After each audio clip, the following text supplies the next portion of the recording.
Sa mga magtatapos ng kolehiyo ngayong Marso, marami-rami rin ang trabaho mapapasukan dahil sa pagtaas ng antas ng ating ekonomiya. Pero ang tanong po ni Juan, saan ba ang mga trabahong ito at bakit hindi namin makita? Narito po ang sagot dyan. Buwan ng Marso, buwan ng pagtatapos. Kaya inaasahan na ang panibagong batch ng mga naghahanap ng trabaho. Sa tala ng CHED, nasa kalahating milyong estudyante ang magtatapos ng kolehiyo ngayong buwan.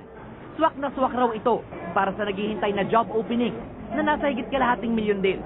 Kabilang dito ang mga trabaho sa sales, accounting, construction, call center at engineering. Always IT and engineering. For the past 5 years, yun na yung naging in demand. But currently we see a surge in sales positions, and also finance positions and HR. Sa mga online job search portal, tumaas daw ng 50% ang bilang ng mga job opening ngayong taon. Tanda na lumalakas sa ekonomiya ang pagkakaroon ng mas maraming job opening, pero nananatiling nasa 6.8% ang unemployment rate sa bansa dahil karamihan sa mga manggagawa hindi naaabot ang standard ng mga employer.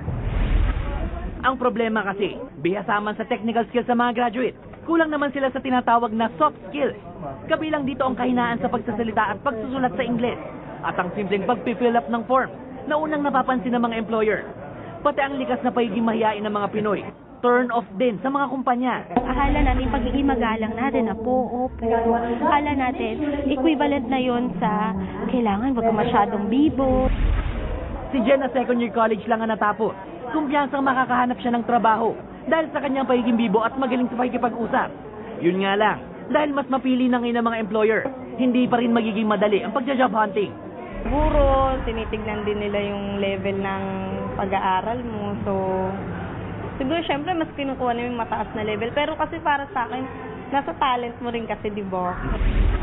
Payo ng mga eksperto, dapat mabalanse na nagja-job hunting ang galing sa napiling propesyon at ang kakayahang makipagsabayan pagdating sa pagsasalita at pagsusulat. Gerard de la Peña, News 5.